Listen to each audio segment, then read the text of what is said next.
Hi guys, Dan Devey from thecinemasource.com. Congratulations on the movie, it was absolutely amazing. You were talking earlier about the costumes. I'm curious, was there ever any costume envy, Clark, on set? Clark? um, well, I'm not going to lie. I think that Agent Coulson could rock some of Agent Romanoff's cat suits. No, that's being silly. You know, there's certain times of the morning when, yes, I do wish I had some of the kind of like, you know, Asgardian armor to walk around in, and God knows the antlers of doom that Loki has. But you know, 13, 14 hours into the day, I'm quite pleased to be in my cool pressed Dolce & Gabbana suit. Can I just say the inversion of all of what Clark just said? It takes 2 hours to get into Loki's outfit sometimes. It's even more fun when you fight in it. You kind of, the sweat pools in the chest, and it's a really luxurious experience.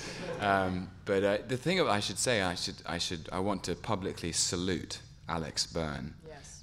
Because she, you know, when you have to conceive of costumes of this scale, you're risking ridicule. I mean, these are monster costumes, and the last thing you want is for it to look silly or camp, and yet it has to look larger than life and heroic.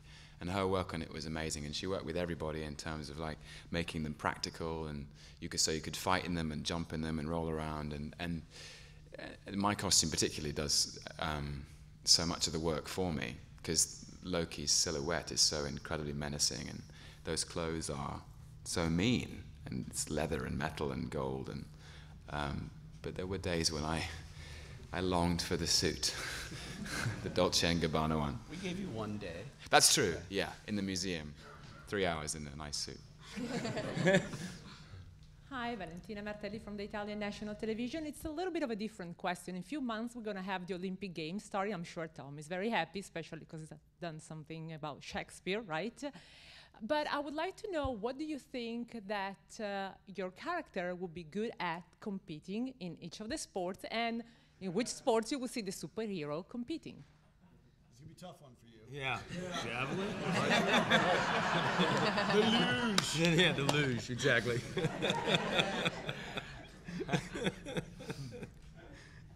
Gosh. Go ahead. Oh, God. Javelin? Yes. I'd say javelin, yeah. Or maybe pole vault, if I was being creative. I'm thinking like something in track and field. I'm thinking like, you know, I'm thinking running, long distance running, something like that. I don't know what Coulson's event would Basketball. You got to be on the basketball team. Coulson's on the basketball team. Yes, Coulson's got a nasty three-point shot. Jeremy, can you talk a little bit about preparing for this role? Did you read a lot of the comic books? Did you go into the you know, some kind of archery training? And didn't you get injured during the filming? Could you talk about that? Yeah, it broke my heart. No, man, I stretched a lot. I prepared by stretching. Yeah, I did take some archery, but I realized very quickly that I couldn't really use it in the film. It ended up being, you know, superhero type archery, which, you know, it's nice to know the technique behind it, but then, you know, shooting behind my back and over my shoulder and using fake arrows and blah, blah, blah, blah. So, but I did try, I gave it a go. And I shot a few bales of hay and missed a few. And, yeah, it's, you know, I think most of it, again, was the physical part is just stretching. So I don't get injured. Yeah, and yeah, you get injured, banged around every day when it's hand-to-hand stuff. And like Scarlett and I, we beat each other up pretty good. And that was, you know, hey, that's fun. I love getting beat up by Scarlett. Wouldn't you?